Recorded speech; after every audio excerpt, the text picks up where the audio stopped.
మహిళలకు క్షమాపణ చెప్పాలి అని చెప్పి డిమాండ్ చేస్తున్నారా? ఖచ్చితంగా చెప్పాలి కదా. ఏమాత్రం ఇంగిత జ్ఞానం ఉన్న వ్యక్తి అయితే మహిళల మీద దాడి చేసి అసలుకే అవమానించున్నాడు.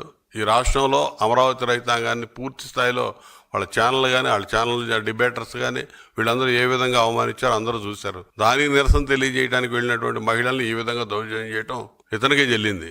ఖచ్చితంగా చెప్పి తీరాలి ఏదో ఒక రోజు, లేకపోతే దానికి మూల్యం చెల్లించుకున్నాడు ఆల్రెడీ.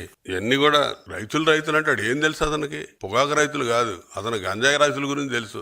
అతను వేసిన మొక్కలే, అతను పెంచిన గంజాయి ఈ రోజు రాష్ట్రంలో ఇంకా దాన్ని మేము వచ్చిన సంవత్సరం అవుతా ఉంది, మొత్తం ఎక్కడికక్కడ కట్టడి చేసుకుంటా వస్తున్నా కూడా ఇంకా పుట్టుకొస్తా ఉంది. వేసిన మొక్కలన్నీ కూడా అన్ని పెకిలించేస్తా ఉన్నాం. వాటి సంగతి చూడు ముందు. ఏదంటే చెప్పు ఇన్ఫర్మేషన్. ఈ పొగాకు వీటన్నిటి మిగతా పంటలన్నీ కూడా ప్రభుత్వం ఆలోచన చేస్తుంది. ఆ రైతాంగం వెతలేమనుంటే ప్రభుత్వం ఖచ్చితంగా తీర్చిద్ది.